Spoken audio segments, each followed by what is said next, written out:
Hello friends, এই সিম রাজু ব্লগে আপনাদের স্বাগতম। চলে আসলাম নতুন একটা ভিডিও নিয়ে। আজকের ভিডিওতে আমরা জানবো বাইকের ইঞ্জিন অয়েল কখন পরিবর্তন করতে হয় এবং কেন এটা এত গুরুত্বপূর্ণ। যারা আমার ভিডিওটি নতুন দেখছেন অবশ্যই আমার চ্যানেলটিকে সাবস্ক্রাইব করবেন, আর আমার চ্যানেলে যারা পুরাতন আছেন অবশ্যই আমাকে সাপোর্ট দিবেন। তো চলুন মেইন ভিডিওতে যাওয়া যাক।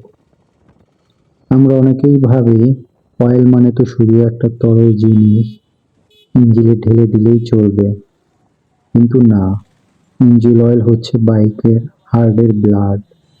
যেভাবে আমাদের শরীরের রক্ত চলাচল বন্ধ হলে শরীরের কাজ করা বন্ধ করে দেয়, ঠিক তেমনি ইঞ্জিন অয়েল ছাড়া বাইকের ইঞ্জিনও ধীরে ধীরে নষ্ট হতে শুরু করে। অয়েলের কাজ মূলত তিনটা।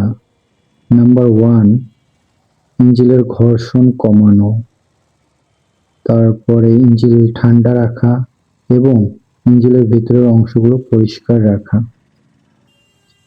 সাধারণত নতুন বাইকে প্রথম অয়েল পরিবর্তন করতে হয় 500 থেকে 700 কিলোমিটারে, কারণ এই সময়টা বাইকের breaking period.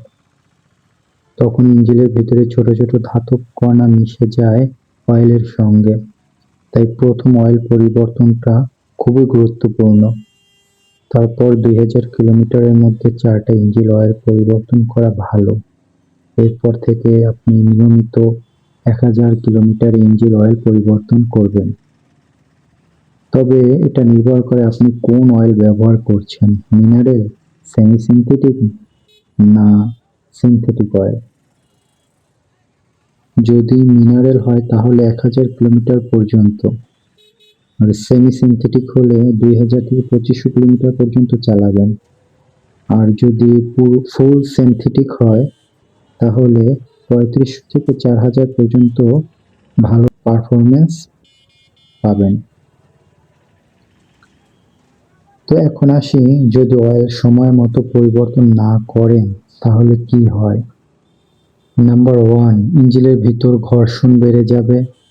Number two, engine অতিরিক্ত গরম হয়ে পড়ে। নাম্বার থ্রি, মাইলেজ কমে যাবে। নাম্বার ফোর, ইঞ্জিনের পার্টস ক্ষত হতে শুরু করে। একটু একটু করে ইঞ্জিনের পাওয়ার, সাউন্ড সবকিছুই নষ্ট হয়ে যাবে। আর হ্যাঁ, সঠিক গ্রেডের ইঞ্জিন অয়েল ব্যবহার করবেন, যেমন 10W40 বা 20W50, যেটা বাইকের কোম্পানি রিকমেন্ড করে সেটা।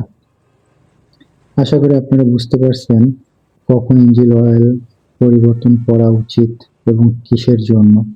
ভিডিওটা ভালো লাগলে লাইক দিন, আর কমেন্টে জানান আপনি কোন অয়েল ব্যবহার করেন। আর সাবস্ক্রাইব করুন HM রাজু ব্লগ। বাইক প্রেমীদের সাথে থাকুন সবসময়। ভালো থাকবেন সবাই, আল্লাহ হাফেজ।